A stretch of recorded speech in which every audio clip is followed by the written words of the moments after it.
You're listening to the Perth Property Show, Australia's only weekly property podcast by West Australian experts for West Australian listeners. Catch your latest episode every Monday at 7 a.m. Good morning, everyone. Welcome to the Perth Property Show. My name's Trent Fleskens, your host as always. This week we continue our Suburb update series. Last week we had Siobhan McHale in talking about the massive growth we've seen in Willagy over the last 4 or 5 years. This week it is another number one agent, and it's a fantastic throwback to episode 8. We had Peter Zambotti, the number one agent in Mount Pleasant, into the studio, and no surprises, 5 years later to the week, he is still the number one real estate agent in Mount Pleasant, talking about how things have gone over the last 5 years. It's really good to look back so we can start looking forward. Peter Zambotti from Mont, thank you very much for coming in, mate. G'day, mate. Thanks for having me. 5 years, that's insane. A lot's happened. I know. You're a family man these days. You have a kid. That's it. It's a bit more structured now, but it's such a nice change. So a lot does change in 5 years. Not so much in Mount Pleasant, but personal side, things have taken a turn for the better. When you say things haven't changed much in Mount Pleasant, I think the outlook has changed quite a bit physically. 5 years ago, you didn't see that many towers. You had Cirque up, Precinct was up, and I think Sabina was going. Yeah. Granton hadn't been up, Riviera hadn't been up. There's a few big buildings there looking there, and Sanctuary, for example, on Wren Street in Mount Pleasant's just finished as well. To be frank, the skyline around Mount Pleasant has changed rapidly in the last 5 years with the Canning Bridge precinct plan, hasn't it? They just needed to get more infill, so I think they chose to really go heavy on one sector, which was that zone. Some love it. Some don't. It does give the downsizers a lot of options. We're selling a lot of the traditional 4x2s on the full blocks, and the downsizers are moving into the smaller boutique complexes. Before they had one or two options, the Raffles, the very small boutique developments that were scattered around. But now we're seeing, Trent, there's so much more options for them depending on their budget and, amenities views. So it's good for them. Some people don't like it because of, it's a lot more congested and they might have a tower on their doorstep, a bit of overshadowing. But I think on the whole, the smaller ones like the Wren Street developments, everyone's pretty happy with those. Yeah, and I think we're going to see another Sanctuary-esque come up in a couple of doors. Yeah, 2 doors down. Yeah, aren't we? You can see that on the mapping. It's a sandpit right now. It's only one thing it can be. Look, the story over the last couple of years, I think, in the Mount Pleasant, Applecross, Dalkeith, Nedlands price point has really been one that has not been limited by demand, but by supply, by mobility. People not actually being able to move on from their property because they don't have anywhere to go. Has the advent of the apartment developments that have come through on the Applecross Peninsula soothed that a little bit in the area? It's one thing you can't say in that area, and that is that downsizers don't have somewhere to go now. Yeah, you're spot on. Before, it was you reach these blue chip riverside suburbs and you want to downsize, but you didn't want to lose your amenities. You didn't want to lose the prestige of the suburb that you've... The views as well. Yeah, the views. So now there are those options. People are still getting their head around apartment living because if you're going from a nice home on a full block, you've got a bit of space, you've got lots of storage, you might have multiple cars, caravans. The apartments don't offer that, but they do bring you lock and leave living. They're a bit of a community on the smaller ones. You've got better amenities. So there's pros and cons, but I think that demographic, they've got more options now where they can get a lock and leave base and they're not holding their family home until they go to a care facility. That's what was happening before. They were just staying in the home, getting help. Getting very old. And letting things go because they didn't have the option to stay hyper-local. One thing that also came about with the Canning Bridge precinct plan is rezoning to R60. And we see a select few streets, Gairloch Street, Bombard, Ardross Street, Ornus, Tate, these streets around here where we've got an opportunity now to turn that quarter-acre property into the townhouse model where it's 4 or 6 townhouses. How have they been going over the last few years? Because when we spoke again 5 years ago, that had only just kicked off in terms of the rezoning. Well, I think the ones that you've helped with have done really well, and there's a few more in the pipeline. So they do offer a more of an option for the younger buyers that want the lock and leave living but have the amenities as well. So the ones that we've sold in conjunction with you guys have gone really well. It'll be good to see what the higher spec ones do, but I think that's a positive for the area, certainly. It's probably allowing some of those younger people to get into the market. Mount Pleasant historically, as you've told us before, is a family suburb. You've seen a lot of families grow up over the years. And unfortunately, the thing that holds a lot of people back when it comes to these price points when you're in the seven-figure spaces, it just hasn't been in Mount Pleasant before that many options for a younger person to go and buy something sub 1 mil. Yeah, nice new double story. You don't need Lock and leave. 500 squares, 200's fine. So, yeah, I think that's a good thing for the area.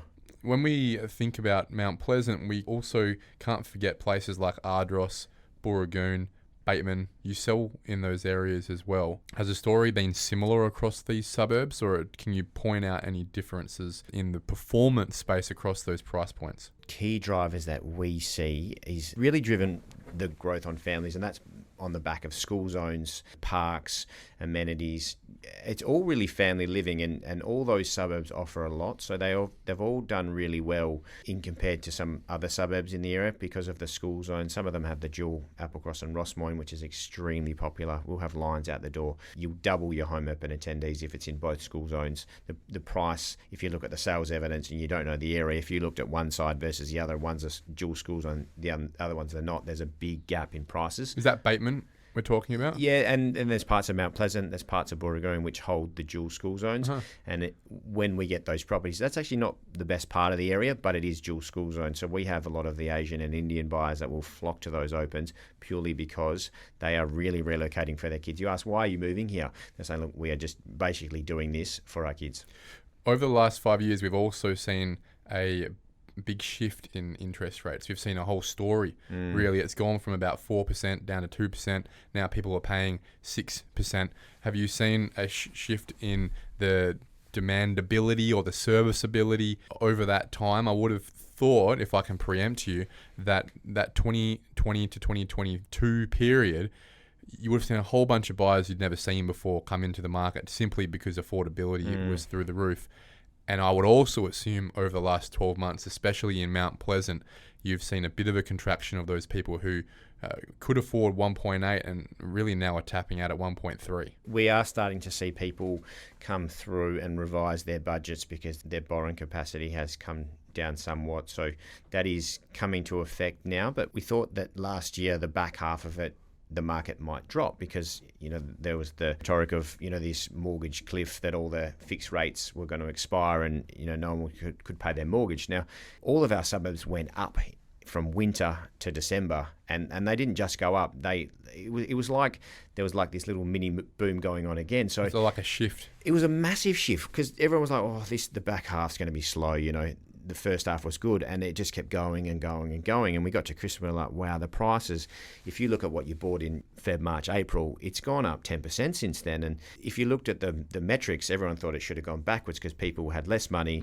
less to spend, but it actually went up. So it just shows to us that our conservative areas at that median price point of give or take $1 million weren't as affected as sub 500, which is obvious economics, but it didn't have, we were getting more people through because of the stock levels were so tight. It did the exact opposite that we all thought. Well, we talk about stock levels and no one in this state would ever have put their hand on their heart and conscionably expected stock levels to be well below 4,000 properties on the market, let alone 5,000, let alone 7,000 a year ago, let alone 17,000 5 years ago when we lost spot. Exactly right. These days, there's the issue you've got where the dynamic has shifted so much from you really having to work your ass off to sell a property to now you're working your ass off just to keep the underbidders happy, aren't you? If you sell in the same suburbs, and most people don't move too far, so they've generally got their family close by, friends. We see the same buyers in the same suburbs if they're looking most weekends, and we're getting multiple offers on everything, and sometimes it's in excess of 10 offers. So you've got 9 people that missed out, and I think now for longevity of an agent and to keep your standing in the community is to make sure that everyone's given a fair chance, but also they're treated with respect. And if they don't get it, they're not just pushed to the side. So if you put yourself in their shoes, there's so much invested energy to try and buy a place emotionally and time. So you might not get it, and then you're just so deflated. So half of my week now is dealing with buyers that have missed out and just keeping them so that if we meet them again, they're not jaded or dejected on, oh, that agent treated me like I was a piece of chewing gum and I got a fair chance. So it's now not so much to sell the property. I mean, that is one part of the job, but as the agent, the easiest part of the job, isn't it? There's an art to it, but the market is certainly bridging the gap for most agents in these areas. So it's a lot of it is about keeping your relationships and giving everyone a fair crack at it, because people don't buy in so often. If they miss out, they remember, and it's how they were treated. So yeah, a lot of our time now is managing expectations of the underbidders and just keeping them in the loop so that they don't miss out next time. Well, and that reality is important, because one thing we do know is that most buyers are sellers. And we also know that the thing that's hardest at the moment for a selling agent is not so much the selling, it's the listing.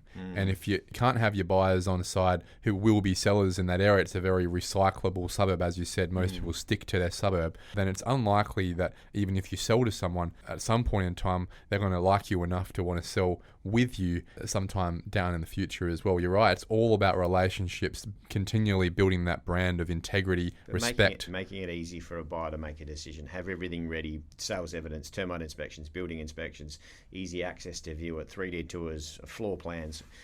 Make it easy for them, price guide, so they know, hey, if I'm investing my time, this is in my price bracket, I can afford it, my time is not being wasted here. So talking about being able to set a price guide, I would have thought things have gotten pretty hard for you. I've seen a lot of evidence recently where the conversation I'm having privately with the real estate agent is that, yep, this is the price guide from 1.2, it starts to progress through the day, and we're at 1.4 now, when the agent's genuinely saying to me, mate, I just don't see how it's worth this. Surely you can agree with me. And I'm saying, well, to be frank, this is what we've been talking about for a few years now. We're so conditioned as Western Australians to expect this stagnant price point where things are worth what they're worth. The soft serve at McDonald's has been worth 30 cents for forever. 20 years, and now it's $1, and we go, oh, what's the value? Well, at the end of the day, if 8 people put an offer in at 1.4 mil and the guy wins at 1.41 mil, you cannot question that this is now the value. When places around the country other than Perth have been experiencing this for years now, and we're just being fed this harsh reality that the value is the value on a monthly basis now. It's not something we can be used to like we have been with the Macca's soft serve. Supply and demand, and we'll do an appraisal and we'll look at all the sales, and I always say there's two prices to any home. You've got your mathematical price, like a valuer, your beds, bath, car. You look at the sales evidence, and for 10 years it was really stagnant. You could pull up plenty of comparables to how you're here and you're within a couple of percent, but now you look at the data and you try and price something, and it's like it could be here, it could be all the way over here, and 9 times out of 10 it's on the higher end with some extra, and that's just because there's good quality stock. It's always got a market. That's why I say buy the best thing you can, because that'll run the hardest. Supply and demand is so low, so the most difficult task we have is to give a vendor a price point that's realistic without shooting themselves in the foot and underselling it, because we're really there to maximise the property price, but it is extremely difficult because all the factors sometimes don't add up to what it sells for. Let's talk about Mount Pleasant a bit more specifically at the moment. 5 years ago, we were just rolling into Mount Pleasant being named number 1 suburb for growth in Western Australia in, I think it was 2020, and that demonstrated a lot of value. The top performing suburbs in that year were Rossmoyne, Riverton, Shelley, Mount Pleasant. There was obviously a real push around the Canning Bridge space at the time. We haven't seen Mount Pleasant specifically hit those top 10 lists since in the last couple of years from a price growth perspective, despite the fact that there's clearly a lot of pressure from a demand side. What do you think the reason is for that? Why haven't we seen the $2 million house selling for $3 million or the $1 million house selling for 1.5? I think there's pockets of Mount Pleasant which have grown really well, and then there's pockets that haven't. There's a lot of sub-markets within the market. I think it did quite well, so then it went into a bit of a lull, but there is pockets of the market where if you get some stock, you'll have lines out the door where it's fully renovated or it's a brand new house and it's priced well. That will run, but your traditional stock, 80s built family home, it's in a market where buyers will need to spend some money on it and renovate it, and we're seeing the appetite for buyers is ready walk-in stock, and that's what's running. So a lot of the Mount Pleasant stock that's not blue chip river views is that stock that needs some work. And it's just cosmetic work, but people aren't prepared to do it. We're seeing people want new builds, or old homes that have been totally renovated and are on point. People just value their homes so much more than they used to pre-COVID. I think you're right there. I've seen it across the state at the moment where even if that property is a post-war 50s shack that's got the old Jarrah floors, that if you look at the old photos on RP data, you think this is a dump. Suddenly it's transformed into the polished floors and a lick of paint and a new kitchen, and you think this is still a 70-year-old property here that is on 130 square meters of build size. It's not a big house at all. You've got the sunroom out the back still. It's certainly not a house that has a lot of underlying value. It's been fully depreciated. But people are nearly paying new house prices for the 70-year-old house that's been renovated, aren't they? It doesn't stack up. But it's what it is giving them is time. People do not want to do the dog work anymore. Why? They want to move in and get on with it. I think certain amount of people have made some money and they just want to spend it and then enjoy. People do put a lot more emphasis on their home now. Before it was like, oh, you got a roof, this is where I live. But now it's their comfort zone, it's their safe space, it's where they spend a lot of time. So people want the nice backyards. They don't want to renovate. They don't want to do up kitchens and bathrooms. They want to just walk in. So for whoever is listening out there, if you've got a property that's ready to roll and it's done properly, it'll be very popular in this market. But something that's got good value, good bones, good area, we're not seeing anywhere near the demand for that. Well, there's the opportunity again, and we've spoken a couple of times now on the podcast about the theme for this year. Lachlan Delahunty put it up. I've echoed that as well. The renovator. If you can buy that house, as you said, that needs a renovation, needs some work, and add value yourself, which is one of the hardest things to do right now, given tradies are so hard to find and they're pretty expensive for their time, then there is value. We are certainly seeing an opportunity there for a renovation on a property, as you said, with good bones, that's ready for a cosmetic lipstick. We were saying the smart money's on the sidelines at the moment. The developers that we used to hear from in the suburb are pretty quiet. The inquiries, 9 out of 10, are all families that want somewhere to live and need it ASAP. You know what's interesting? I've been scrolling through realestate.com looking at Mount Pleasant, and there are more properties on the market in the suburb than I thought there would be. There's 30 of them are apartments that are just coming online, but we've still got 20-something fully detached dwellings there. But the thing that surprises me the most is that nearly all of them are above the sort of 2 to 2.5 mil up to sort of $6 million space. They're not moving as fast as the properties that are below the $2 million space. Is it an affordability thing? Is it an interest rate thing? Or is it simply that people in that price point don't need to move and are happy to wait? A lot of the more expensive homes, they are a more mature owner and they don't want to rent. So they don't want to sell until they can see what they're going to move into. They don't want to rent and they don't want to deal with buildings. So there's a bit of a landlock because they certainly want to either downsize or get out or liquidate, but they can't see where they're going to go. So a lot of that stock's quite stagnant, where the transient market from sort of 800 to mid ones, high ones is always turning over. But that 2+, there was a run 24 months ago where that was selling all the time. I just find the inquiry on that, it might be affordability, but a lot of them is the downsizer that's going to sell but can't see where they're going to go that's local, so they just think this is too hard, we're going to sit tight. So we need more stock coming, which will then open everything up and then it will flow a little bit smoother. Well, this conversation is really enlightening because it does show to everyone listening the different stages in the cycle that different suburbs are at. And within the suburb, again, given Mount Pleasant does represent price points from $600,000-700 grand for a villa all the way up to $6 million, sitting 10 or even more, right? Sitting Close on the to 10. Esplanade there. Yeah. So you can see the different patches within the suburb that are doing well and the patches that are a little bit stagnant and slow. Talking about doing well, you've got an anecdote or two for us on properties that you've been selling very recently that only a couple of years ago were significantly lower in price. This price point, I think, represents that. Go for it. Yeah, circa 2 years ago, we sold on a main road in Ardros. It was a rear property, and rears are never that popular. Main roads, getting in and out of your driveway is quite difficult. Single garage, very well presented, but we sold it for $695 circa 2 years ago. Over the weekend, 50 groups through, well over 100 people through that in 30 minutes on a 41-degree day.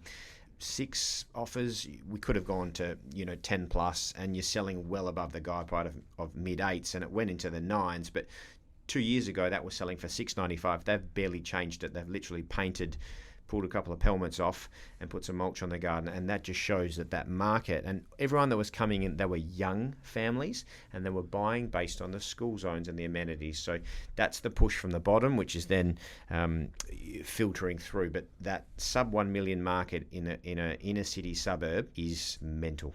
This perfectly represents, I think, the outcome of what's been happening across the state at the moment. The last couple of years, based on that affordability theme, what we've really witnessed is a compression up from the bottom all the way down to your cheapest suburbs in the city of Armidale and the city of Kwinana, where properties were selling for 200, so now selling for 450 now. That filters all the way through because someone eventually goes and sits there and says, hang on a second, I'm spending 400 and something grand in Camillo or Leda or Aurelia, when a couple of years ago it was 200 and something grand. If I'm spending this money here, I may as well pop up to the next suburb. Let's say it's a Thornley, Wellard, for example. And then those people start pushing up. And then it filters all the way through to the point where you get to Mount Pleasant, one of the top suburbs in WA. And they're thinking, hang on a sec. I was looking in Willagee, for example, at $600,000 a couple of years ago. It's now at $900,000. I may as well be in Mount Pleasant for 100 or 200 more. Yeah, and I think that's exactly what's going on now, where you see that price point run of that compression nearly pushing people to shift up a demographic in their housing expectations. That's why we're very pro on Mount Pleasant in the next couple of years, because the feeder suburbs or the surrounding suburbs like Cardinia, Ardros, Melville, whatever they are basically at the same price point, and you don't have the name. So people will start, like you were alluding to, there's not much difference between an Alfred Cove price and a Mount Pleasant price. They will go to the Mount Pleasant for the long-term capital growth. Well, historically there should be, right? There should be that delineation in prices between your Mount Pleasant to your Ardros, to your Alfred Cove, to your Adelaide. You go further down towards your Bulragoon, your Melville, your Bateman, your Brentwoods, Winthrops. The prices have compressed up so much that there really is not a lot of delineation at all, and people are going to start getting wise to this and think, well, I may as well, because this is my opportunity. If I'm going to have to spend this money here, I may as well spend this money in Mount Pleasant. Yeah, couldn't agree more. And I think that's where we're seeing the precipice of the cycle again. We've seen a real run in the third and fourth quartiles over the last couple of years. The first and, to an extent, the second quartile has been left on the wayside since interest rates have moved and since that push has pushed people towards the third and fourth quartile. So that's a poignant perspective bringing you in today to talk about Mount Pleasant, because I think we are on the precipice of seeing suburbs like this, like having another run, like, for example, Nedlands, Adelaide, Dalkeith. They've sort of been left on the wayside for the last 12 months as everyone else has been moving. They have been, and that's a story that I don't think many people have been talking about. People, they look at the market as a whole. There's a lot of markets within the market, and you would have thought a suburb like Mount Pleasant would have had a lot more growth behind it, like it did a couple of years back when we were in here, but it hasn't. It's been the surrounding cheaper suburbs which have jumped considerably, putting the prices on those up across Mount Pleasant pockets. I would have thought amenity has improved in the last few years in Mount Pleasant as well. When you have more people coming in to support more small business and cafes, what's life like along the cafe strips on Ardros Street and Canning Bridge and those sort of areas? I remember when Mont started, that was a sleepy suburban little street, and there was like a hairdresser and an old IGA with holes in the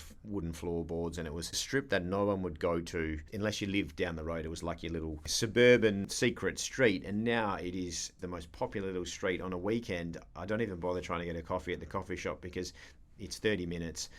You can't get a table. You can't even get a car park. It's that popular that the supermarkets have put paid parking now in their car park. And this is a suburban street in the heart of Applecross. So it's a beautiful lifestyle amenity. It has gone from a sleepy little hollow to a bustling little cosmopolitan street, which is fantastic to be based on. That's why we love it there. But that brings people, but it's too popular. Well, I guess that's what the NIMBYs, what the locals would be saying, straight up complaining about and saying, look, we told you, if you put apartments here and here, it's going to be too popular and we're going to suffer. That is the necessity of progress when it comes to having the best amenity suburbs in Perth. We all need to share a bit more, especially when we're going to be having 90,000 people a year coming into our state. I think this is going to be an interesting year. No one knows. I mean, last year everyone thought the market was going to cool. It didn't. It went up considerably. this year we've got so many people migrating. What we found is during 2020, 2021, the builders didn't do a lot. A lot of those construction progress are starting to come out of the ground or nearly finished now. So there's going to be more stock. You've got the migration. It's just going to be very interesting to see what happens with prices. REWA come out yesterday and said 10% growth forecasted for the year. Yeah, it's kind of watch this space, but let's hope we have another great year, but stock unravels and it's a bit easier for people to relocate, to upgrade, to downsize. More choices is just...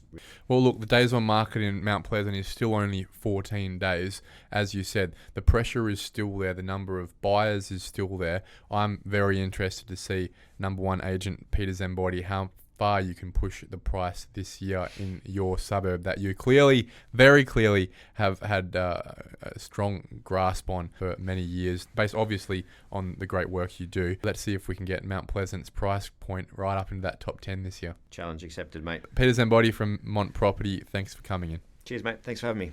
Thank you for listening to another episode of the Perth Property Show. If you've only just joined the conversation, you can catch up by heading over to our website, perthpropertyshow.com.au, subscribing to the podcast, or joining our Facebook page. Don't forget to tune in next Monday at 7 a.m. for more expert insights, local analysis, and suburb spotlights. Happy hunting!